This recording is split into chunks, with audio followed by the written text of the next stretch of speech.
지금 당신의 주식 계좌, 안녕하십니까? 아마 대부분의 분들이 매일 밤 미국 시장이 열리기만을 기다리며 오늘은 엔비디아가 얼마나 올랐을까? 테슬라가 어떤 뉴스를 터뜨렸을까? 연준 의장이 무슨 말을 했을까에만 온 신경을 곤두세우고 계실 겁니다. 우리가 믿는 건 딱 하나죠. 미국 주식은 결국 우상향한다. 잠깐 흔들릴 수는 있어도 결국엔 정고점을 뚫고 올라갈 것이다. 이 믿음, 일리 있습니다. 지난 10년이 그랬으니까요. 하지만 오늘은 조금 불길한, 그러나 반드시 아셔야만 하는 이야기를 들고 왔습니다. 여러분의 계좌를 반토막 낼 수 있는 진짜 폭탄은 지금 월스트리트가 아니라 바로 우리 옆나라 일본 도쿄 한복판에서 째깍거리며 타임머신을 돌리고 있다는 사실입니다. 미국 경제가 너무 좋아서 혹은 기업 실적이 나빠져서 주식이 떨어지는 게 아닙니다. 아주 조용하고 은밀하게, 그러나 거대한 쓰나미처럼 몰려오고 있는 이 공포의 실체, 바로 일본 엔화의 역습입니다. 도대체 엔화가 무슨 짓을 벌이고 있길래 당신의 소중한 미국 주식을 위협한다는 걸까요? 지금부터 월가와 도쿄 사이에서 벌어지는 소리 없는 전쟁의 내막을 아주 낱낱이 파헤쳐 드리겠습니다. 이 이야기를 끝까지 듣고 나면 왜 지금 전 세계 금융 엘리트들이 식은땀을 흘리며 엔달러 환율 차트만 쳐다보고 있는지 그 소름 끼치는 이유를 알게 되실 겁니다. 자, 시계를 조금 돌려보겠습니다. 지난 수년 동안 전 세계 투자자들에게는 아주 거대하고 달콤한 비밀 파티가 열리고 있었습니다. 입장권은 필요 없습니다. 그저 일본 엔화를 빌릴 수 있는 신용만 있으면 됐죠. 이게 무슨 소리냐고요? 상상해 보십시오. 여러분에게 아주 돈 많은 친구가 한 명 있습니다. 이름은 일본입니다. 이 친구는 돈 욕심이 별로 없어서 돈을 빌려가도 이자를 거의 받지 않습니다. 사실상 0%, 공짜나 다름없는 돈을 무제한으로 빌려줍니다. 반면에 바다 건너 미국이라는 친구는 은행에 돈만 넣어둬도 연 5%가 넘는 이자를 줍니다. 여기서 아주 단순하지만 확실한 돈벌이 수단이 생깁니다. 일본에서 공짜로 돈을 빌립니다. 그 돈을 달러로 바꿉니다. 그리고 미국 은행에 넣거나 혹은 끝없이 오르는 미국 빅테크 주식을 삽니다. 앉아서 돈을 버는 거죠. 내 돈은 한 푼도 들이지 않고 남의 돈으로, 그것도 이자 한 푼 안 내는 공짜 돈으로 수익을 챙기는 이 기막힌 마법. 금융용어로 이걸 엔캐리 트레이드라고 부릅니다. 이게 얼마나 규모가 클 것 같습니까? 수백억?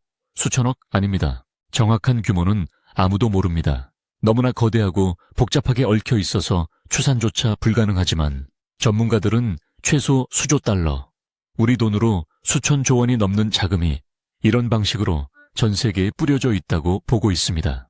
지난 몇 년간 미국 나스닥의 불장, 코인 시장의 폭등, 전 세계 부동산 가격의 상승, 이 화려한 축제의 이면에는 바로 일본에서 흘러나온 이 값싼 엔화 자금이 땔감 역할을 톡톡히 하고 있었던 겁니다. 수도꼭지를 틀면 물이 콸콸 쏟아지듯 일본이라는 수도꼭지에서 풀린 막대한 유동성이 전 세계 자산시장을 밀어 올린 거죠. 그런데 말입니다. 영원할 것 같았던 이 공짜 점심 파티에 갑자기 찬물을 끼얹는 사건이 발생합니다. 수도꼭지의 주인이 갑자기 태도를 바꾼 겁니다. 일본 은행이 30년 가까이 유지해오던 마이너스 금리 정책을 포기하고 금리를 올리기 시작했습니다. 이제 돈 빌려갔으면 이자 내야지. 그리고 빌려간 돈 이제 좀 갚지 라고 선언한 겁니다. 겨우 금리 0.1%, 0.25% 올리는 게 뭐가 대수냐고 하실 수도 있습니다. 미국은 5%가 넘는데 말이죠. 하지만 이건 단순히 숫자의 문제가 아닙니다. 방향성의 문제입니다. 지난 30년 동안 일본은 디플레이션이라는 늪에 빠져서 물가가 오르지 않는 나라, 금리가 없는 나라였습니다. 그런데 이제 일본에도 인플레이션이 찾아왔고 더 이상 금리를 낮게 유지할 수 없는 상황이 된 겁니다. 반대로 미국은 어떻습니까? 이제 인플레이션이 잡혔다며 금리를 내리겠다고 합니다. 자, 여기서 거대한 역류가 발생합니다. 일본은 금리를 올리고 미국은 금리를 내립니다. 그럼 어떻게 될까요? 양쪽의 금리 차이가 줄어듭니다. 더 이상 일본에서 돈을 빌려 미국에 투자할 매력이 사라지는 겁니다. 이게 끝이 아닙니다. 진짜 공포는 여기서부터 시작됩니다. 바로 환율입니다. 그동안 엔화 가치가 똥값이었다는 말 많이 들어보셨을 겁니다. 엔저 현상 때문에 일본 여행 가서 돈키호테 털어오고 오마카세 먹는 게 유행이었죠. 엔화가 쌌던 이유는 일본 금리가 낮아서 엔화를 팔고 달러를 사는 사람이 많았기 때문입니다. 그런데 일본이 금리를 올리면 당연히 엔화 가치가 오릅니다. 엔화가 강해지는 거죠. 이게 투자자들에게는 재앙의 시작입니다. 예를 들어보겠습니다. 여러분이 1달러에 150엔일 때 일본에서 1억 5천만 엔, 즉 100만 달러를 빌려서 미국 주식을 샀다고 칩시다. 갚을 돈은 1억 5천만 엔 그대로입니다. 그런데 엔화 가치가 갑자기 급등해서 1달러에 140엔이 됐다고 해보죠. 이제 1억 5천만 엔을 갚으려면 100만 달러가 아니라 약 107만 달러가 필요합니다. 가만히 앉아서 빚이 7만 달러나 늘어난 겁니다. 주가가 그대로여도 환율 때문에 손해를 보는 구조, 이게 바로 환차손입니다. 심지어 주식까지 떨어진다면 빚은 늘어나고 자산은 줄어드는 최악의 상황이 펼쳐집니다. 이때 글로벌 헤지펀드들과 거대 투자기관들은 무엇을 할까요? 버틸까요? 못 버팁니다. 돈을 빌려준 일본의 은행들이 전화를 겁니다. 마진콜, 즉 담보가 부족하니 당장 돈을 갚으라는 독촉 전화가 빗발칩니다. 그러면 투자자들은 눈물을 머금고 가지고 있던 자산을 시장에 내다 팔아야 합니다. 그들이 가장 많이 가지고 있는 자산이 뭘까요?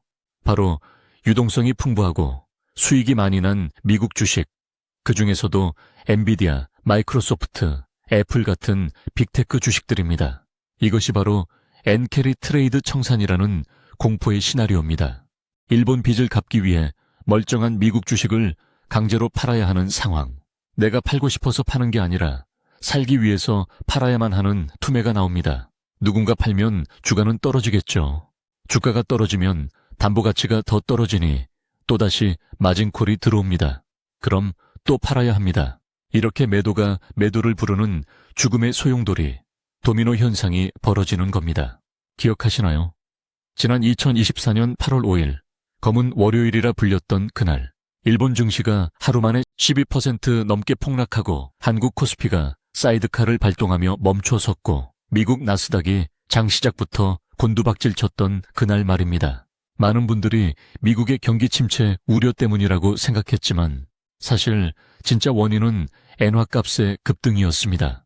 불과 며칠 사이에 엔달러 환율이 160엔에서 140엔대로 수직 낙하하자 놀란 투자자들이 전 세계 주식을 다 던져버린 겁니다. 그날 우리는 예고편을 본 겁니다. 엔화라는 뇌관이 터졌을 때 전 세계 증시가 얼마나 처참하게 무너질 수 있는지를요. 그렇다면 일본은 왜 하필 지금 전 세계가 벌벌 떨 것을 알면서도 금리 인상이라는 칼을 뽑아든 걸까요? 단순히 물가 때문일까요? 여기에는 조금 더 복잡하고 정치적인 셈법이 숨어 있습니다. 사실 지난 수년간의 슈퍼엔저, 즉 기록적인 엔화 약세는 일본 국민들에게 고통 그 자체였습니다. 수입 물가가 미친 듯이 올랐으니까요. 에너지를 전량 수입해 쓰는 일본 입장에서 기름값, 전기세가 폭등했고 마트 장바구니 물가는 천정부지로 치솟았습니다. 월급은 안 오르는데 물가만 오르니 기시다 정권의 지지율은 바닥을 뚫고 지하로 내려갔습니다. 일본 정치권 입장에서는 더 이상 엔저를 방치할 수 없었습니다. 기업, 실적 좋으면 뭐하냐, 서민들이 다 죽게 생겼는데 라는 아우성이 터져 나왔죠. 게다가 미국 측의 압박도 무시할 수 없습니다. 미국 대선을 앞두고 트럼프 같은 인물들은 대놓고 말합니다. 달러가 너무 비싸다. 엔화가 너무 싸서 일본 기업들만 수출로 이득을 보고 있다. 이건 불공정하다. 미국 제조업을 살리려는 미국 정치권 입장에서 슈퍼엔저는 눈에 까십니다. 즉, 일본의 금리 인상과 엔화 강세 전환은 일본 내부의 정치적 생존 본능과 미국의 무언의 압박이 맞아떨어진 결과일지도 모릅니다. 이것은 거스를 수 없는 거대한 흐름입니다. 자, 이제 상황이 좀 심각하게 느껴지시나요? 아니, 나는 장기 투자자니까 상관없어 라고 생각하실 수도 있습니다. 하지만 엔캐리 트레이드의 청산 규모는 우리가 상상하는 것 이상일 수 있습니다. 과거 1998년, 2008년 글로벌 금융위기 때마다 시장을 가장 극단적으로 흔들었던 변수 중 하나가 바로 엔화의 급격한 강세였습니다. 위기가 터지면 안전자산인 엔화로 돈이 몰리고 엔화값이 오르면 캐리 트레이드 자금이 청산되면서 위기가 더 증폭되는 패턴. 역사는 반복됩니다. 지금 시장은 살얼음판 위에 있습니다. 미국 경제 지표가 조금만 안 좋게 나와도, 혹은 일본 은행 총재가 금리 인상에 대해 조금만 매파적인 발언을 해도 알고리즘 매매들이 순식간에 반응하며 시장을 폭락시킬 준비가 되어 있습니다. 여러분이 밤잠 설치며 분석한 기업의 펀더멘털이나 실적과는 아무 상관없이 오로지 거대한 돈의 흐름, 머니무브 때문에 여러분의 계좌가 녹아내릴 수 있다는 뜻입니다. 특히 가장 위험한 건 빚을 내서 투자하신 분들입니다. 레버리지를 쓰고 계신다면 지금 이 상황은 정말로 위험합니다. 엔캐리 청산이 본격화되는 순간 시장의 변동성은 평소의 2배, 3배로 커집니다. 나스닥 지수가 하루에 3%, 5% 빠지는 건 일도 아닐 수 있습니다. 그럼 우리는 어떻게 해야 할까요? 당장 모든 주식을 팔고 도망쳐야 할까요? 물론 그렇지는 않습니다. 공포에 질려 투매에 동참하는 건 하수나 하는 짓이죠. 하지만 적어도 지금 우리가 어떤 판 위에 서 있는지는 정확히 알아야 합니다. 브레이크가 고장난 스포츠카를 타고 질주하고 있는데 브레이크가 고장났다는 사실조차 모른다면 그건 용기가 아니라 만용입니다. 앞으로 여러분은 매일 아침 눈을 뜨면 나스닥 지수보다 먼저 확인해야 할 것이 있습니다. 바로 엔달러 환율입니다. 이 환율이 급격하게 떨어지는지, 즉 엔화 가치가 급등하는지 확인하십시오. 그리고 일본 국채금리의 움직임을 주시하십시오. 일본의 10년물 국채금리가 1%를 넘어 1.5%, 2%를 향해 간다면 그때는 정말로 안전벨트를 꽉 매야 할 때입니다. 그리고 포트폴리오를 점검해보세요.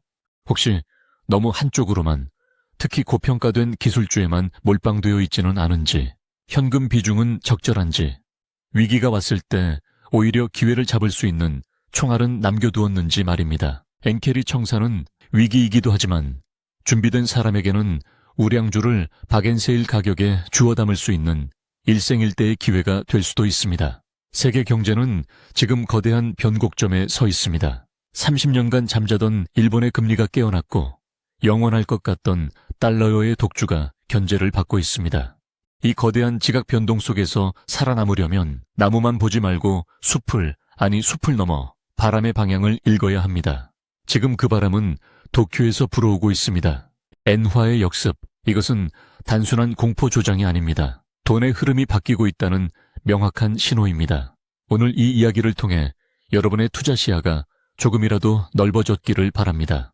벼락거지가 되지 않기 위해, 벼락부자가 될 기회를 놓치지 않기 위해 지금 당신의 눈은 어디를 향하고 있습니까? 실리콘밸리의 화려한 조명이 아니라 도쿄의 환율 전광판을 주목해야 할 시간입니다. 오늘 이야기는 여기까지입니다. 감사합니다.